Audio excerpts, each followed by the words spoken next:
ಬನ್ನಿ ಒಳಗೋಗೋಣ.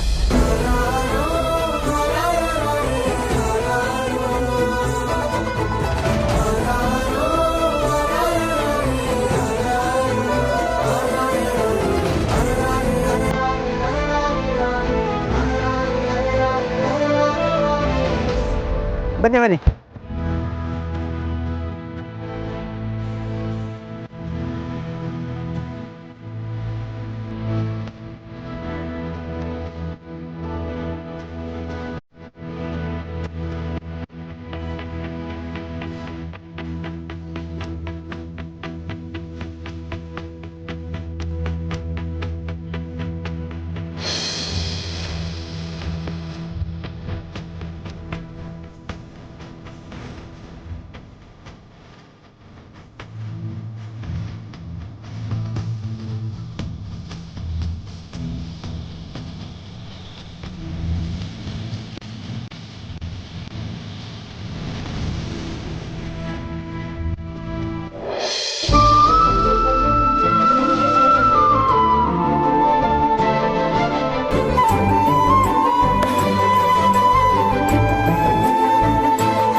ಭವೇದ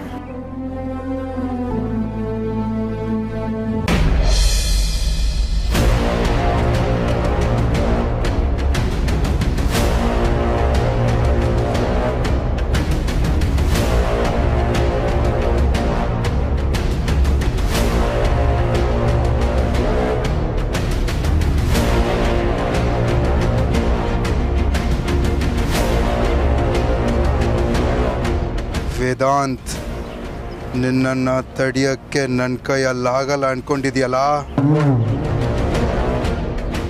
ನನಗೆ ಎಷ್ಟು ನೋವು ಕೊಟ್ಟಿದ್ಯಾ ನೀನು.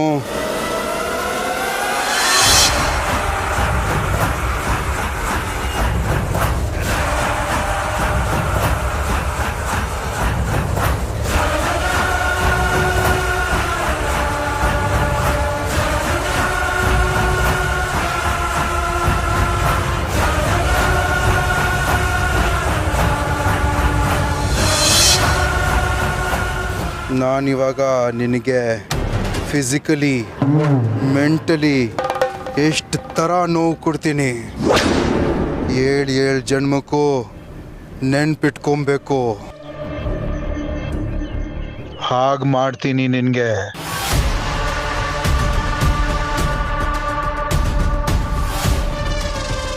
ನಿನ್ನ ಫ್ಯಾಮ್ಲಿನ ಒಂದು ಮಾಡೋದಕ್ಕೆ ನೀನು ನಿಂತರೆ ನಿನ್ನ ಫ್ಯಾಮ್ಲಿನ ಸರ್ವನಾಶ ಮಾಡೋಕ್ಕೆ ನಾನು ನಿಂತಿದ್ದೀನಿ.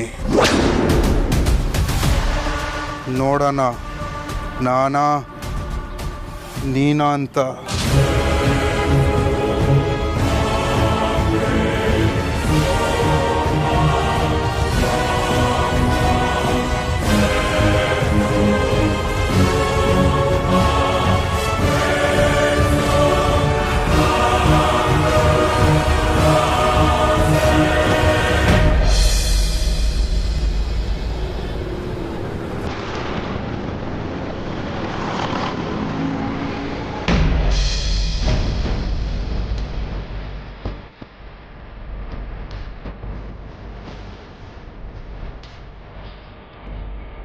ರೀ ಬಂದ್ರಾ?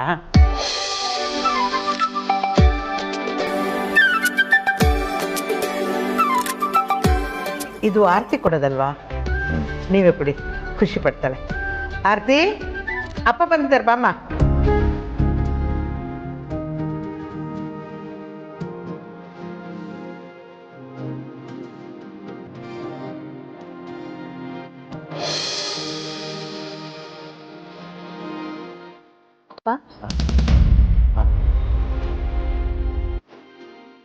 ತಗೋಕಂದ.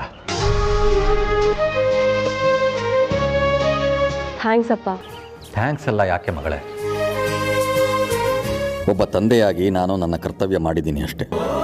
ನೀವು ನಿಮ್ಮ ಶಕ್ತಿ ಮೀರಿ ನಮ್ಮ ಎಲ್ರೂ ನೋಡ್ಕೊಳ್ಳೋದಕ್ಕೆ ಎಷ್ಟು ಕಷ್ಟಪಟ್ಟಿದ್ದೀರಾ. ಹಾಗೆಲ್ಲ ಏನೂ ಇಲ್ಲ ಕಂದ. ನಾನು ನನ್ನ ಇತಿಮಿತಿಲಿ ಎಲ್ಲ ಮಾಡಿದ್ದೀನಿ ಅಷ್ಟೆ. ಸರಿಯಪ್ಪ, ನೀವು ಏನು ಹೇಳಿದ್ರೂ ಒಪ್ಕೊಳ್ಳೋದೇ ಇಲ್ಲ. ಆರತಿ, ಹಾಂ,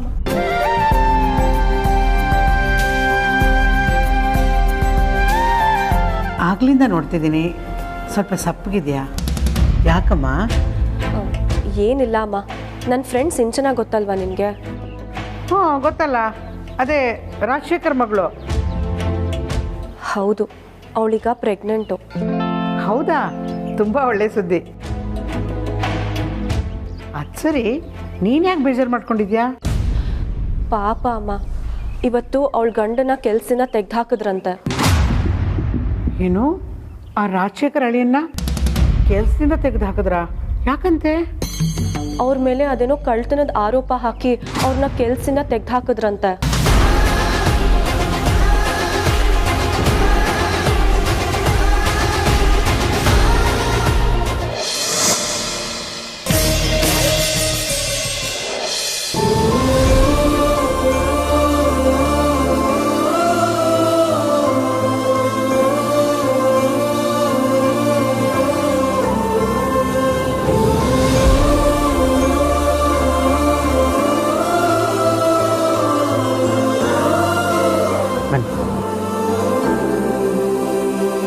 ಇದೆ ಆಶ್ರಮ.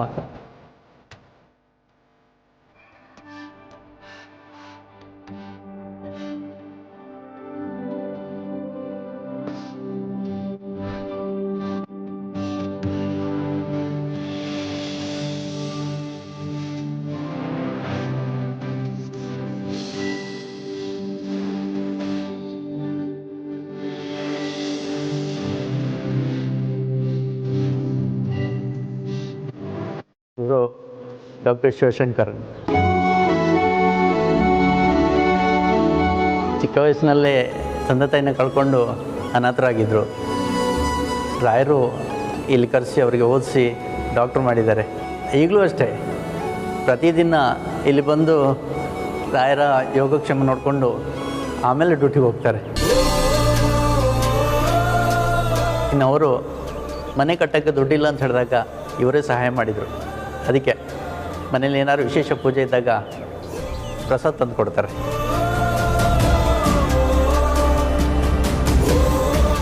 ರಾಯರು ಇವ್ರಿಗೆಲ್ಲ ತುಂಬ ಉಪಕಾರ ಮಾಡಿದ್ದಾರೆ. ಅವರ ಸಹಾಯದಿಂದ ಅವ್ರ ಮಗಳು ಡಾಕ್ಟರ್ ಆಗಿದ್ದಾರೆ. ಅದಕ್ಕೆ ಅವ್ರ ಮಗಳದು ವೆಡ್ಡಿಂಗ್ ಕಾರ್ಡು ಮೊದಲು ಅವರಿಗೆ ಕೊಡಬೇಕು ಅಂತ ಬಂದಿದ್ದಾರೆ. ಇನ್ನಿವರು ಕಷ್ಟದಲ್ಲಿದ್ದಾಗ ಒಂದು 5 ಲಕ್ಷ ತಗೊಂಡಿದ್ರಂತೆ. ಅದಕ್ಕೀಗ ಚೆಕ್ ಕೊಡೋಕ್ಕೆ ಬಂದಿದ್ದಾರೆ. ಆದರೆ ಅದನ್ನು ಅವರು ಹಿಂಗೆ ತಗೊಂಡು ಇನ್ನೊಬ್ಬರು ಕಷ್ಟದಲ್ಲಿದ್ದವರಿಗೆ ಸಹಾಯ ಮಾಡ್ತಾರೆ. ನಮ್ಮಂಥವ್ರಿಗೆ ಇಂಥವ್ರು ಸಿಗಬೇಕಾದ್ರೆ ನಾವು ತುಂಬ ಪುಣ್ಯ ಮಾಡಿರಬೇಕು.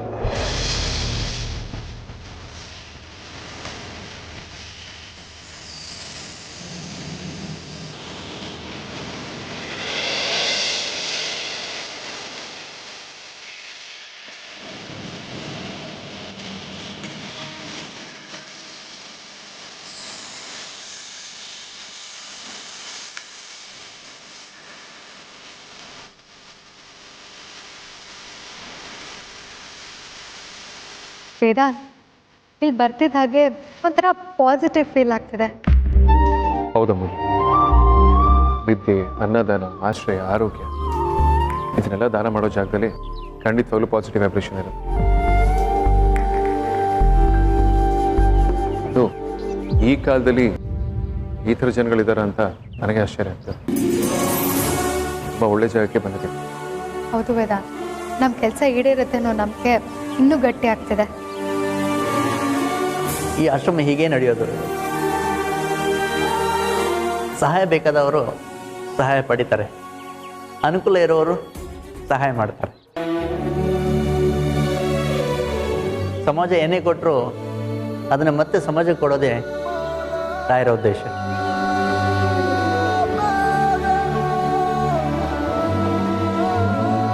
ಹಾಂ, ಹೌದು, ಡೀಟೇಲ್ ಬರ್ಕೊಳ್ಳಿ. ನಿಮ್ಮ ವೇದಾಂತ್ ವಸಿಷ್ಠ. ನಾನು ನಮ್ಮ ತಂದೆನ ಹುಡ್ಕೊಂಡು ಬಂದಿದ್ದೀನಿ. ಅವ್ರು ಕಳೆದೋಗಿ 25 ವರ್ಷ ಮೇಲಾಗಿದೆ.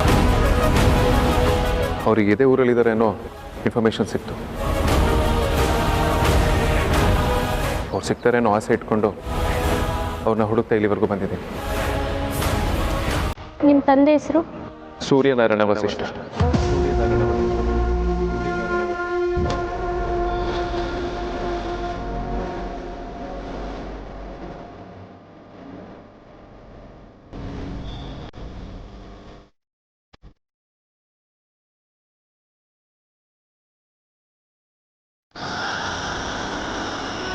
ಪಾಪ ಅಮ್ಮ, ಅವ್ರ ಗಂಡ ಯಾವತ್ತೂ ಹೀಗೆ ಮಾಡಿದವರೇ ಅಲ್ಲ.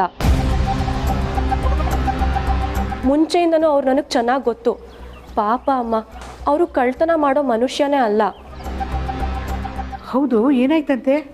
ಅಮ್ಮ, ಸಿಂಚನ ಗಂಡ ಒಬ್ಬರು ಶ್ರೀಮಂತರ ಮನೆಯಲ್ಲಿ ಡ್ರೈವರಾಗಿ ಕೆಲಸ ಮಾಡ್ತಿದ್ರು.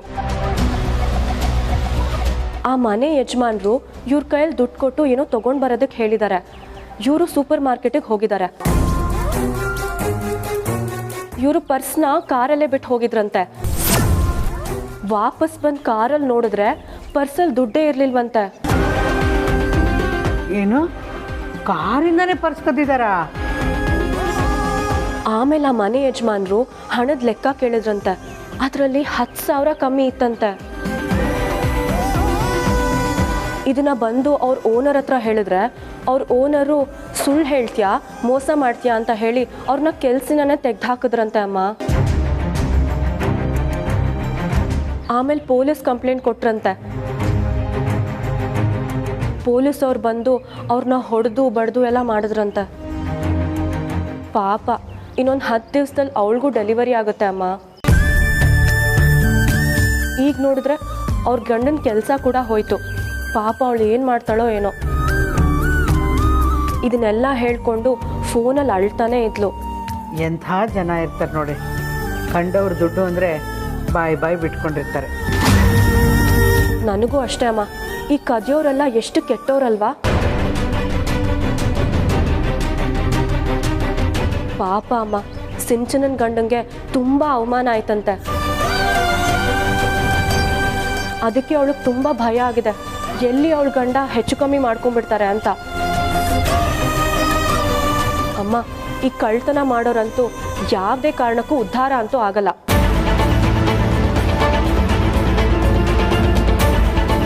ಈಗಿನ ಕಾಲದಲ್ಲಿ ಯಾರನ್ನು ನಂಬೋದು, ಯಾರನ್ನು ಬಿಡೋದು ಗೊತ್ತೇ ಆಗಲ್ಲ.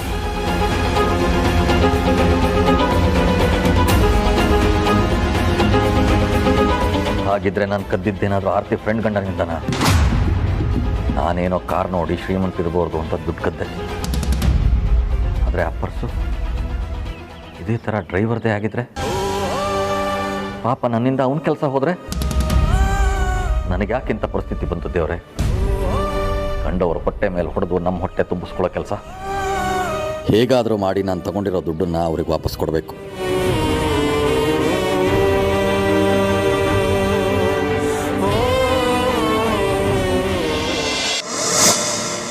ಪರಿಚಯ ಮಾಡಿಕೊಡ್ತೀನಿ ಮ್ಯಾಮ್.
ನಮಸ್ಕಾರ ರೀ. ಇವರು ವೇದಾಂತ ಅಂತ ನಿಮ್ಮ ನೋಡೋದಕ್ಕೆ ಬಂದಿದ್ದೆ. ನಮಸ್ತೆ. ನಮಸ್ತೆ.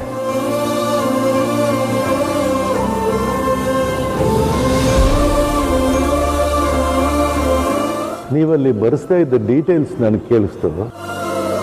ನೀವು ನಿಮ್ಮ ತಂದೆ ಸೂರ್ಯನಾರಾಯಣ ಅವರನ್ನ ಹುಡ್ಕೊಂಡ್ ಬಂದಿದ್ದೀರಿ ಅಲ್ವಾ?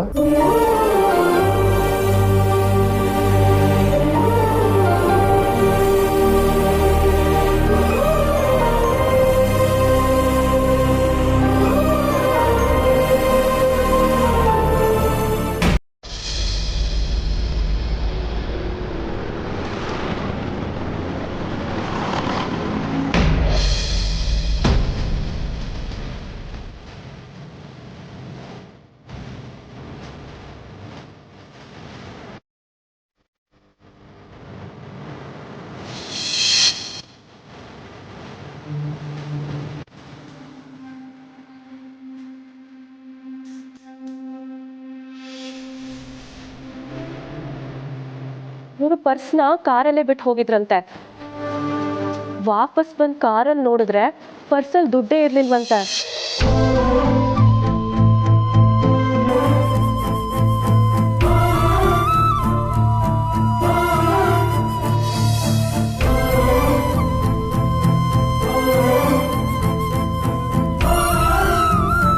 ರೀ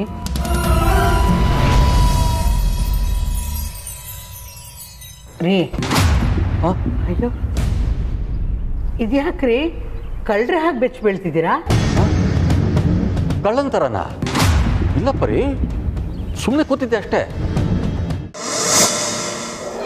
ನೀವು ನಿಮ್ಮ ತಂದೆ ಸೂರ್ಯನಾರಾಯಣ ಅವರನ್ನ ಹುಡ್ಕೊಂಡ್ ಬಂದಿದ್ದೀರಿ ಅಲ್ವಾ? ನಾನು ನಿಮ್ಗೆ ಸಹಾಯ ಮಾಡ್ತೇನೆ. ತಕ್ಷಣಕ್ಕೆ ಆ ಹೆಸರಿನವ್ರು ಯಾರೂ ನನಗೆ ನೆನಪು ಬರ್ತಿಲ್ಲ.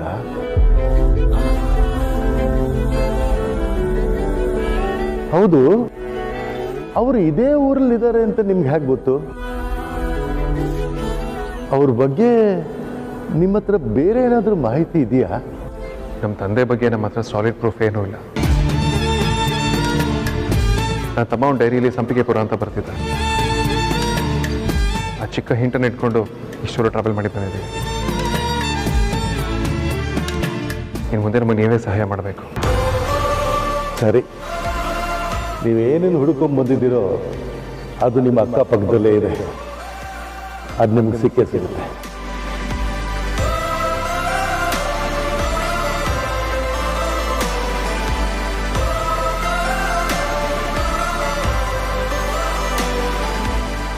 ಕೈಗೇನೇಮಾಯ್ತು? ಬ್ಯಾಂಡೇಜ್ ಹಾಕ್ಕೊಂಡಿದ್ಯಾ?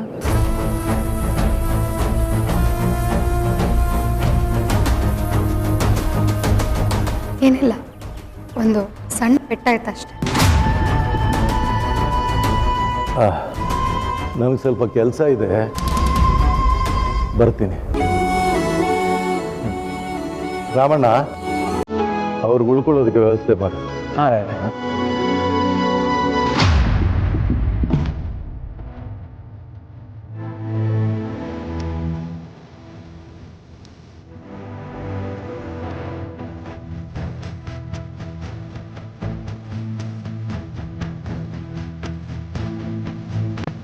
ಬರ್ತೀನಿ.